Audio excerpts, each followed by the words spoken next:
All right. Hi, my name is Rachelle. I am an alcoholic. Hi, Rachelle. And an addict.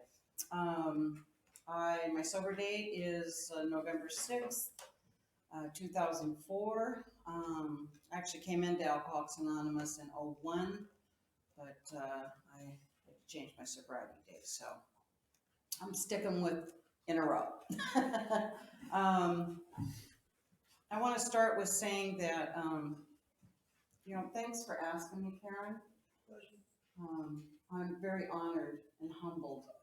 I am to be here and to share my story because I think who wants to listen to me? You know, um, I had a lot of self doubt, a lot of insecurity, and still do sometimes. But anyway, I was thinking about my first drunk, and it was at the ripe old age of 12 years old, and we would hang out in front of us, just sharing with my friend, hang out in front of the Crest Theater and ask guys older than us to buy us beer, and they did. And I used to like to steal the wine there. And that was before they had security systems, so I'd watch the mirror and I'd watch the checker and I'd watch the mirror and I'd go around the corner and I'd slip that, whatever bottle was there. I didn't have a preference, is what I could get quick, and happened to be Loganberry wine the first time I did it. And we went back to Hamlin Park, and it was all about having fun, they told us to drink half and pour the rest of the wine in there, and they called it a Logie flip. And I drank as many as I could, and I got home, and I was sicker than a dog. My bedroom ceiling was spinning around, and I heard my mom come in the door. Well, my mom worked like 3 jobs at times, single mom, raised 3 kids. I was the oldest. And I thought for sure I was going to get caught. But she just checked in, saw that I was there, and went about probably to bed. That's what she did a lot of. She got home from work. She was so tired. And my childhood went like that, I guess it's young, older childhood. Had more occasions like that. Got drunk in the woods. Remember, in fact, this was the last time I threw up. I was about 12. The spaghetti came out my nose. I don't know why I'm remembering that. Because I've been drinking whiskey. I think that was my first time I drank whiskey. Then parents had booze at my friend's house, and we drink that. And it went on like that. And I had an older boyfriend when my early teens, and it was easy to get booze then because he'd just buy it. And around that time, just before 7th grade, I moved up to marijuana. Mm. Today you can buy it, but back then it was, I loved doing things that were wrong, getting away with it. I was a little bit of a rebel. My mom, at the age of 14, sent me to juvenile detention because you could do it back then. And the judge ordered me to a place called Tidrinar, where they sent kids that were getting in trouble, running away from home, all that, and stayed there for the week. And then that kind of shaped me up. There's a lot of fear going there. They would set kids in a circle and then put one of them in the middle and then strip them of all their character, trying to, I guess, beat the rebel out of them, so they would quit getting in trouble. And it worked for me. And then and I hit, my 20s, I could drink legally. And I remember being so afraid of doing harder drugs, because it was almost I intuitively knew I'd be hooked instantly when I did cocaine, and I was off and running. And I discovered that doing cocaine, I could drink more because it was kind of speed.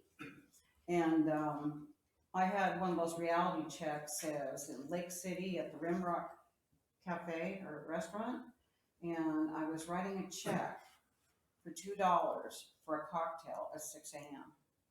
And I had a little bit of a reality check there. It's like, okay, you drink too much, a little bit like that. And I ignored it, of course, and fast forward to getting pregnant when I was 30, um, with my daughter. I had her when I was 31, and I was still just so in that alcoholic, one track mind, nothing else matters but me. And the drink or that drug, anything to not have to be who I was. Because I had a lot of irritability and restless and discontentment, like the book talks about, as a kid.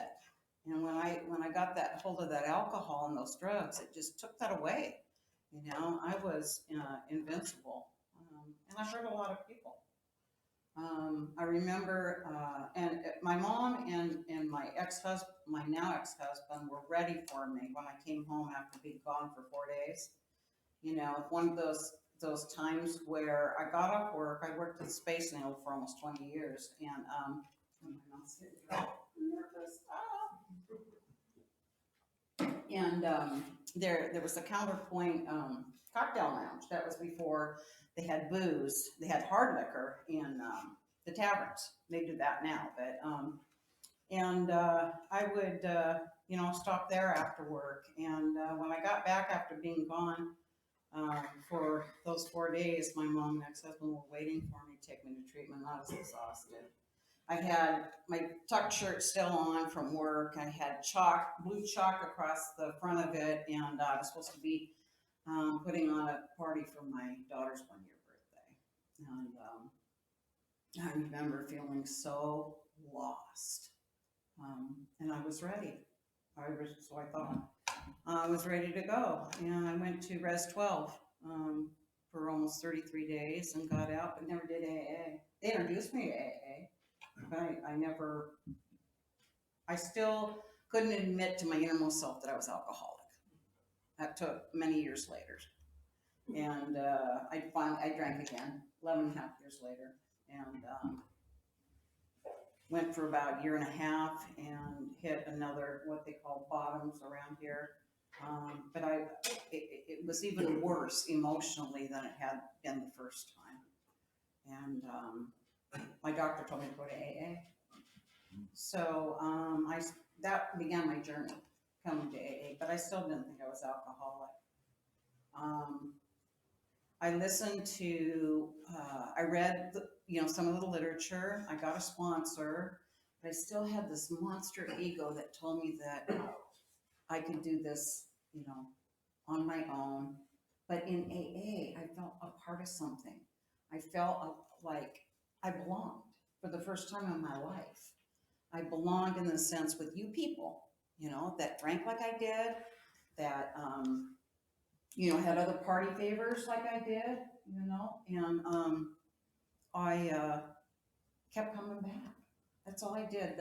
My first year I was in Fremont Hall. That's where I met Austri. They had a meeting called, oh gosh, I'm gonna forget it. Uh, One day at a time. And it was for people that, because Fremont Hall is kind of funny. Fremont Hall is crazy, and you couldn't hear in there.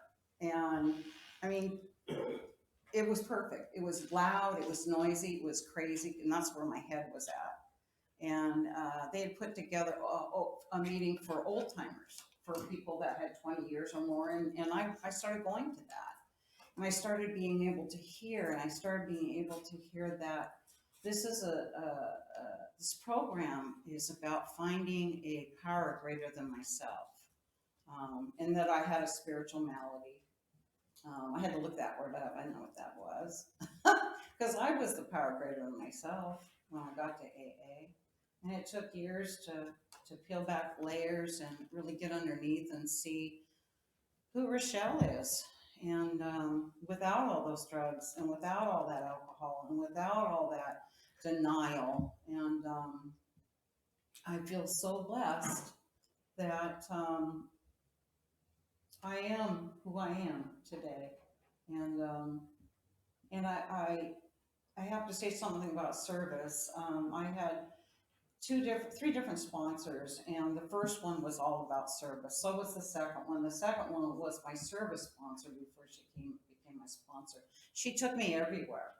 We went to gratitude banquets. We went to picnics. We went to the Seattle Intergroup picnic. I'm having deja vu being back here. I haven't been here for a long time. And down here, our home group had a answering position, and just got real involved. And being back here is like, wow, I've been away for a while, and I have a sense of I really have stayed sober this long. It's like I want to pinch myself because it's a miracle that I don't turn to, I don't steal for one thing anymore, but that I don't turn to alcohol, as my solution. This is my solution. Alcoholics Anonymous is my way of life. And that the literature, I slowly over time started relating to, and saw myself in it. And I think that's when I started growing and having a path with my higher power, with God as I understand Him, my spiritual life. That is just as important in the recovery. They taught me about the three sides of the triangle: unity, recovery, and service. And when I'm doing all three of those and I'm engaged in that, I am happy. I feel complete. It's just the best place to be. And life happens, and I reach out, and you guys tell me your truth, and I carry on, one day at a time. I'm done, by the way. I'm just trying to think of how to wrap it up.